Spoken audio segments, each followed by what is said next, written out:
Every tantrum tells a story. Your child is trying to send you a message. If you have a child who's school age and they're still experiencing emotional outburst, or they go from 0 to 100 in a split second over something seemingly small, this isn't just big emotions or bad behavior. This is a red flag for an underdeveloped skill or an unmet need. In this video, I'm going to explain 4 essential steps on how to understand your child's behaviors better, and you'll finally start seeing better cooperation and less tantrums. I'm Lisa, a child behavior expert and a parent coach. I have over a decade of experience as a pediatric occupational therapist. I help parents feel empowered using science-backed strategies to support your child's development in emotional regulation, executive functioning, and sensory processing. Through my channel, you will be empowered with resources and tools that you can implement in your day-to-day life to support your child so that they can thrive in home, at school, and in life. Tantrums are developmentally appropriate in toddlers, but if tantrums continue to persist in ages past 5, there is something deeper going on. So you might be noticing in your school age child that they are still getting into big tantrums over things like transitions or changes in plans. You ask them to put away their iPad and it ends up in a big, eruptive, explosive tantrum. And you're finding it really hard to settle them down and get them back into a calm space. Your child might also get into aggressive behaviors when they're in the midst of a tantrum. They might start screaming, yelling, hitting, throwing things, and it's leaving you feeling pretty hopeless. And it feels like every day is just like walking on eggshells, waiting for that next tantrum to hit. I know how exhausting and desperate parents can feel when you have a child who is older, who's still experiencing these types of behaviors. You must have tried everything under the sun. The use of punishments and threats, you tried reasoning with them, using rewards, but nothing seems to work, and things seem to be getting worse and worse each day. Now, here's the honest truth, and this part is gonna sting.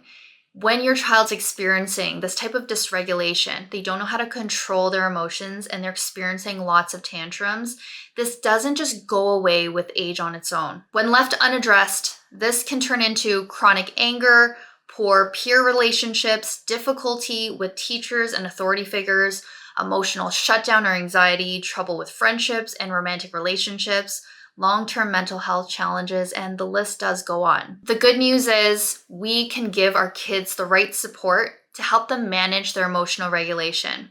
And the first thing that you need to do is have a complete mindset shift around tantrums. So if your first instinct when your child is having a tantrum is to completely shut it down, you see them yelling, you see them screaming, and your immediate response is to tell them, you better stop that. You're not going to have any more screen time. You start using punishments or threats, or you try to negotiate with them. I want you to ask yourself this question: when in your life were you taught that having a tantrum or expressing emotion was something that felt unsafe? Many of us, we were raised in a time when our parents were not equipped with knowing how to handle our emotions. And so many of us were parented in a way where tantrums were shut down, where emotions were not tolerated, and we were told to go to the corner and think about what we did. But what this taught us was emotional suppression. It taught us to keep whatever feelings we had inside because it was not safe to share it with other people. We were punished for it. We were feared. So we have to remember that tantrums are coming from a place of a deep emotion that your child is trying to express. And if we as parents are afraid of that emotion, we are teaching our kids the same thing. And they're constantly going to be running away from those feelings. And it's either going to come out as emotional suppression or it's going to come out as behaviors, because in some way or the other, emotions need to come out, whether it's in a healthy way or in an unhealthy way. And of course, you're here on my channel to learn how to build healthy habits for your kids. You're clearly here because you're trying to be proactive about it, to try to teach your kids the things that you weren't taught as a kid. So this is your moment to start rewriting the patterns that you were taught in your own childhood and start shifting it away to something more productive and effective for your kids. So let's get into my 4-step check-in whenever your child is having a tantrum. When your child is having a tantrum, you need to check in if their physical needs are being met. Are they tired? Are they hungry? Are they overstimulated? Are they feeling sick? These types of physical discomforts can lead to a lot of emotional dysregulation and cause them to get into this tantrum state much more easily. So you need to make sure that your child's basic needs are being met, making sure they're getting enough sleep at night. If you're noticing that your child is staying up late, they're on their iPads and it's really pushing back bedtime every single night, they wake up groggy, they're complaining they're tired during the day, well, being in this state is going to make them more irritable and it's going to push them over whenever a simple demand is put on them.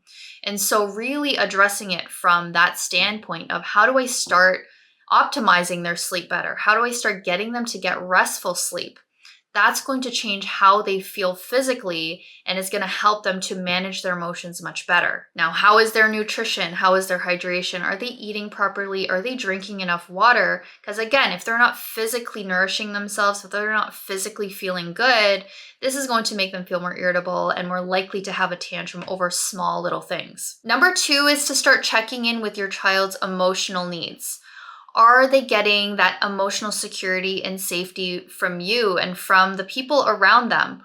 Or are they constantly feeling unsure? Are they constantly feeling frustrated? Are they feeling angry or ashamed of something or guilty of something? These underlying feelings can really create a negative energy within them. And so whenever they are asked to do something, there's a transition that can really fuel one of those feelings and cause them to go into a state of dysregulation and have that big explosive tantrum. So this is where you need to get really good at figuring out, well, what are these emotions my child is feeling, and start learning how to help them open up to you. Start really prioritizing connection over correcting them. Whenever they do make a mistake or whenever they behave in ways that aren't appropriate, rather than going hard on them and trying to correct their behaviors, trying to tell them all the things that they did wrong, you want to try to connect with them in that moment. Really think about, what is the feeling that they're experiencing right now? Yes, I see these bad behaviors. Yes, they're hitting. Yes, they're screaming. They're cussing at me. But what is it that they're actually feeling deep inside? And that's where you have to start putting your own reactions, your own ego down, because I know how triggering that can be when you see your child misbehaving and being very rude or even, manipulative or whatever words you're describing your child right now. It can be very hard to put that aside and really see through those behaviors and look at the emotions that they're actually feeling. Because when you actually get to those feelings and emotions, and you actually start connecting by validating those feelings, you will start to see a child who opens up to you, who starts to feel safe, emotionally safe in your presence. And when they start to feel emotionally safe, they start to feel more connected to you. And it's in that connection where they truly have a good sense of security. And it's usually when kids are experiencing a lot of tantrums, a lot of explosive behaviors, they don't feel safe with the people around them and they don't know how to regulate themselves because they're feeling like they're in a world of chaos. So what this might look like when you finally recognize that, yes, there is an emotional, deeper need that my child has, but how do I actually handle that in the moment? If my child is acting out, because, and I use this example a lot because I think it's super common in households today, but it's whenever you ask your child to put away their screens, their devices, that is like the number one reason for tantrums and outbursts that I've seen and that parents tell me today. And so I think this is just such a relatable example. Whenever your child explodes because you just ask them to put away their iPad, what you need to recognize is that they're not misbehaving. They're not trying to manipulate you with their big, aggressive behaviors to try to get what they want. What they're actually struggling with is due to an underdeveloped skill in emotional regulation. They actually don't know how to sit in the feeling of frustration and disappointment. It's very disappointing to put away something that makes you feel so good. And it's very addictive. Screens are very addictive. It makes kids feel great. It sends them dopamine to their brain. And it's also a place where a lot of kids connect. They feel the most connected playing their devices. Maybe they're interacting with friends online. And so when they have to remove themselves from that and then do the thing that you're asking, like go do your homework, go have a bath, sit down at the dinner table. They don't want to do that, and then they explode. Why? Because of emotional dysregulation, the underdeveloped skill of emotional regulation. So when you can start making this shift away from seeing my child's behavior as just bad behavior and peeling back the layers, looking underneath the behavior and seeing that this tantrum is actually rooted in the fact that my child doesn't know how to sit with hard feelings. This starts to give you more compassion and more patience to actually work through it. And it actually gives you a starting point on where to actually help your child. And so in this example, what you would do is really validate those feelings, really pinpoint for them what it is they're feeling, because they cannot say it for themselves. They cannot tell you that I'm feeling disappointed, I'm feeling angry because you're telling me to put away my device. All they know how to do is react and throw things and punch and kick and yell. And so what you're doing is validating the feeling they have, which is, I know right now this feels really disappointing for you, that I've had to ask you to put away your iPad, and I know it's not something you want to do. And you sit with that, you let them recognize that you understand what it is that they're feeling. They're still going to be angry. I'm not saying that this is the magic wand that's going to stop all tantrums from happening, but this is the starting point. When you start to pinpoint the emotions they feel, over time, they start to learn how to process that, yes, this is actually how I feel. Then the next step is giving them different strategies on what they can do when they feel this way. When you're feeling frustrated, if you need to punch something, I'm okay with you punching a pillow, but it's not okay to punch me. Number 3 is to check in with your child's sensory needs. A lot of kids who explode are coming from a place where they feel overwhelmed.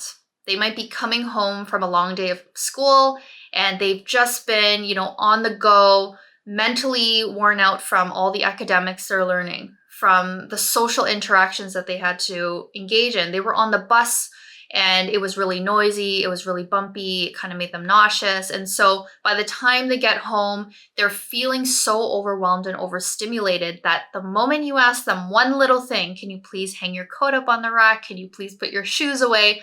Boom, you get an explosive tantrum and they just start yelling at you, telling you that, no, why can't you do it? And it becomes a battle back and forth. Now we have to, again, take a new perspective here and look at this from a sensory lens. Your child is sensory overloaded. And when they're in the state, it's like their cup has overflowed. So any kind of demand is going to trigger a dysregulation response. So now you got to think about, instead of giving them a demand, what can I do to actually support their sensory needs? Do they actually need a calm space to just kind of decompress after a long day? And if you just give them that 30 minutes to decompress, you might see a totally different child who is more reasonable, and you're able to engage with them and ask them questions and ask them to do things around the house. For some of our other kids, they might need more stimulation, right? Some kids, they get overstimulated. Some kids are understimulated and they just really need to get all of the movement and energy out of them, that getting them to play outside and just to move their bodies, go play a sport, dribble a basketball, go kick a soccer ball, climb up the playground playscape and just get some of that energy out, can help them to regulate their nervous system better and feed their sensory needs. And this is going to help them to be in a better state, which of course is going to make them feel better so that they don't get into these big aggressive outbursts. So now that you have fulfilled their physical needs, you fulfilled their emotional needs and validated those feelings, and now you fulfilled their sensory needs. The last step to this is looking at their emotional regulation skills. Where are they at? Are they underdeveloped? That's causing these big tantrums to happen. They're struggling, and this kind of goes back to step number 2 and what I said about emotional needs not being fulfilled, needing to validate them, but also there is an underdeveloped skill in sitting with those feelings. They are struggling with, feelings of disappointment, feelings of frustration, that they don't know what to do with it, that they explode because they feel it and it feels so uncomfortable for them. Number 4 is to look for an underdeveloped emotional regulation skill. Now, I did already mention this a bit in step number 2. We were talking about emotional needs and needing to validate your child's feelings and recognizing that They are struggling with sitting with their emotions. Now, I'm going to get into way more detail in step number 4, because this is really going to explain what it is that your child is struggling with when it comes to emotional regulation. So, for one, they're struggling with learning how to pause and not react. In that moment where whenever they're feeling that emotion of frustration or disappointment, they respond right away to it. They don't know how to just take a moment and let that feeling sit. And so the way to teach your child how to learn to process it and be okay with sitting with it is actually starting with you. You actually have to recognize that those feelings that they're having are actually safe feelings. We don't want to teach them that when you feel disappointed, when you feel frustrated, that it's unsafe. And if you respond as a parent, if you respond to your child with anger or disappointment that they're reacting this way, that's actually reinforcing that you should be afraid of it. And it's going to reinforce that reactivity. So whenever you see your child experiencing that tantrum, check in with yourself. Are you feeling reactive? Are you yelling back at them? Are you feeling afraid of it? Are you actually trying to put that fire out too quickly because you don't know what to do with those emotions that they're expressing to you? So it's really learning how to take a pause for yourself first. And as they're having that tantrum, learn to stay calm, learn to stay grounded in that. And it's actually teaching them that your feelings are not to be feared. These feelings you have, we're going to work through it together. And I'm here to sit with them. I'm here to sit with those feelings that you have and teach you how to sit with them for yourself. Next is you're going to start helping them to name whatever feelings they're experiencing, right? This goes back to, again, step number 2 about validating those emotions. It's helping them to label it for them. So when they do get into these states, it's, saying something like, I know right now you're feeling quite upset.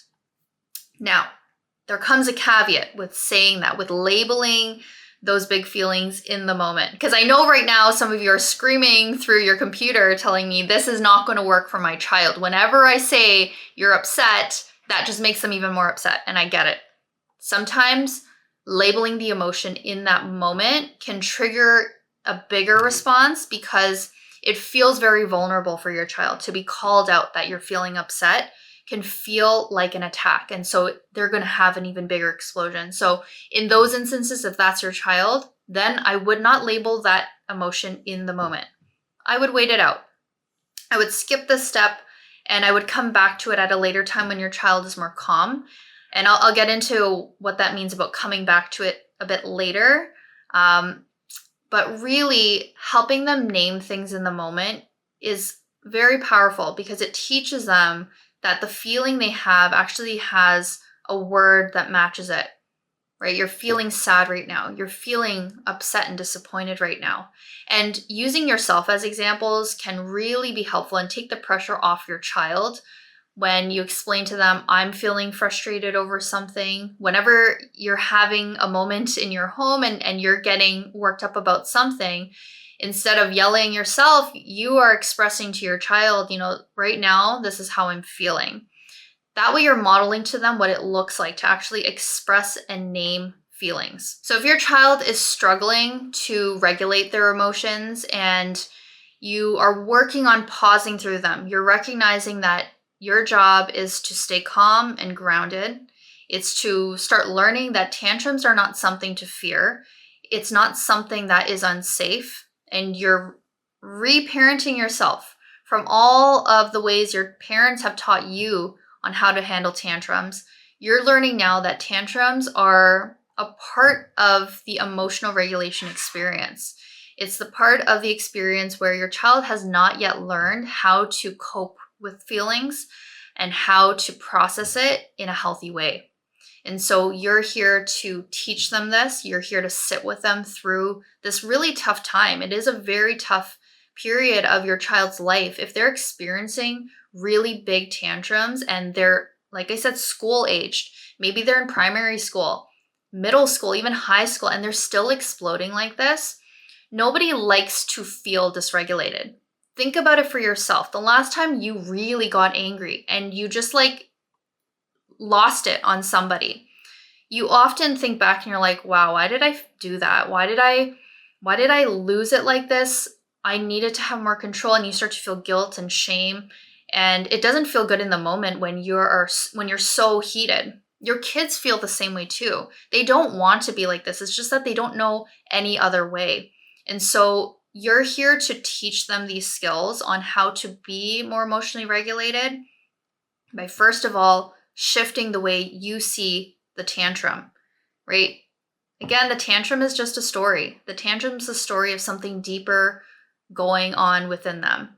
And so now I want to circle back to my point about when your child doesn't want to hear those validations. They don't want to hear that they're feeling upset, they're feeling sad, and they act out even more. What do you do? Now, this is where reflection comes in. You really need to sit down with your child after the fact, after your child's calmed down, and you have a moment to really talk about the situation that happened and talk about the feelings that they were experiencing. Teaching them that, the next time you feel that, I want you to try this out. I want you to try breathing in slowly and breathing out slowly. I do that too, and I'm going to help you the next time you feel that way. And then bring up the fact that, earlier today, you looked quite upset. And can we talk about it? Can we talk about that situation? What made you so upset? Was it because I told you to put away your iPad and you really didn't want to? And they're going to tell you, yeah, I really wanted to keep playing my game. And, your response can be, I understand how much you love playing that game. I know how fun it is and how much you can connect with all your friends online. But in that moment, I could tell you were quite upset and disappointed. And I hear you. And I understand. I felt that too before. Now, I will have to tell you at times that you can't continue playing because I do have set rules in our house around screen time. And so helping your child to understand that outside the moment and help them to process it is the way to actually teach them to learn how to regulate long term. If we just let these moments pass by and we never address them, they are not going to ever be able to process it. All they're doing is feeling the emotion in the moment, reacting to it. They eventually will get out of it, calm down, but then it's just going to happen again, and it's going to happen again the next time, and again the next time. And when is this cycle ever going to end? It only ends when you proactively start working on emotional regulation skills. So if this sounds like your child and you know that you're trapped in a tantrum cycle with them and you're ready to finally escape it, you're finally ready to make changes for yourself, for your child, for your family as a whole, this is the time for you to start embracing this new perspective around tantrums and around behaviors and stop labeling them as bad, but seeing them as that underdeveloped skill or an unmet need. Now, if you want to learn more in depth on what exactly you can be doing to start implementing these different strategies and start knowing how to build emotional regulation in your kids from the foundation up, my course, From Chaos to Calm, Foundations to Emotional Regulation, will walk you through it. I talk about the 5 fundamental pillars of emotional regulation. And when there are challenges in any of these 5, this is what's really fueling those tantrums and the meltdowns too that you're experiencing with your kid. And so when you can really understand what exactly you need to start changing and shifting, whether it's in your approach, whether it's in your child's environment, this is what's really going to help support your child in developing these skills and feeling supported. So if you're ready for making this change for yourself and for your family, you can find all the information in the description box below. Thank you so much for watching. I hope you found this video informative. Please remember to like and subscribe to my channel, and I'll see you on the next one.